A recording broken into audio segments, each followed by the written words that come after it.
Eh bien bonjour, bonsoir, une nouvelle vidéo sur qu'y a-t-il dans un Qashqai. Un Nissan Qashqai classique, bon, pas très propre. Nous allons rentrer dedans.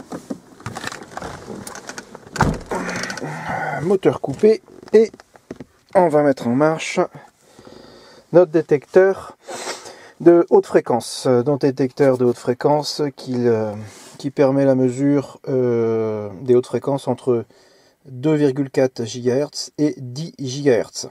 Voilà, muni de son antenne directionnelle. Voilà. Mise en marche. Voilà. Donc, contact coupé, moteur éteint. Nous avons au droit du conducteur une densité surfacique de puissance, une DSP assez faible, 3 microwatts par mètre carré. Donc capté par l'antenne ici, en position horizontale, 3 microwatts. Voilà. Nous allons maintenant mettre le contact, pas le moteur, juste mettre le contact, ce qui permet notamment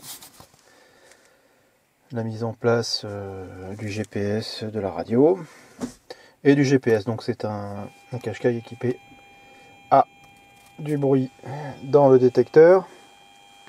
Voilà, le détecteur qui était à 3 microwatts par mètre carré passe après quelques secondes à 200, entre 200 250 microwatts, ce qui est déjà énorme. Et on s'aperçoit surtout qu'on va pouvoir chercher cette source grâce à l'antenne directionnelle. On va pouvoir essayer de chercher d'où vient la source. Voilà, donc clairement, elle se situe au niveau de l'écran du GPS, mais pas forcément sur l'écran. D'ailleurs, c'est pas l'écran lui-même, puisque la source semble être plutôt sur le côté. Hein, précisément ici, à gauche de l'écran GPS, à droite du contact. Et nous avons des valeurs quand même de 1600.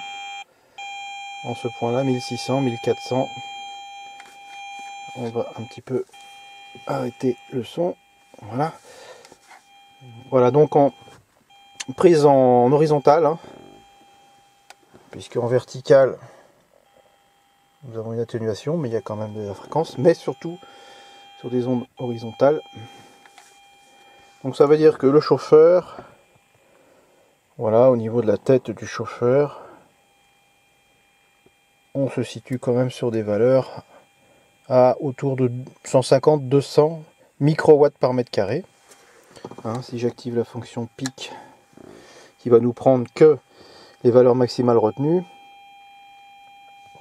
hein, voilà, on a plus de 1000 ici au niveau de la source, mais enfin on ne conduit pas non plus la tête sur l'écran.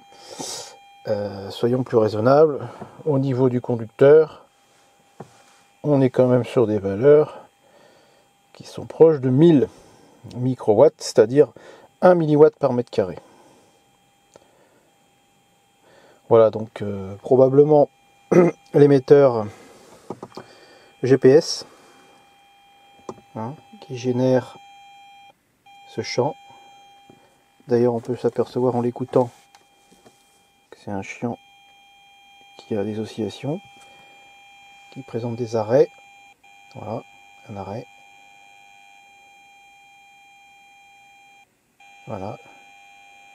Donc c'est permanent. Donc moteur allumé, c'est la même chose.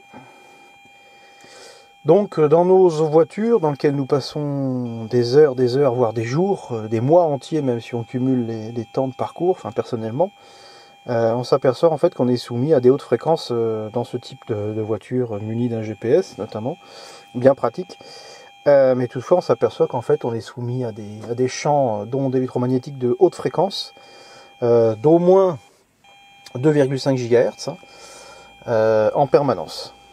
Voilà, donc question évidemment, quel est l'effet d'être soumis comme ça pendant des jours, des heures et des mois à ce traitement d'ondes électromagnétiques au sein de son véhicule. Donc voilà, je recoupe le contact. Et voilà, j'ai coupé le contact. Je remets à zéro la fonction pic.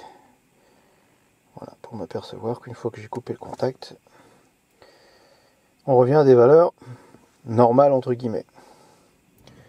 Voilà, c'était juste une vidéo pour le Nissan Qashqai. Probablement, j'essaierai sur d'autres voitures, probablement la même chose sur d'autres voitures munies de toute l'électronique embarquée et notamment du GPS. Voilà, merci, au revoir.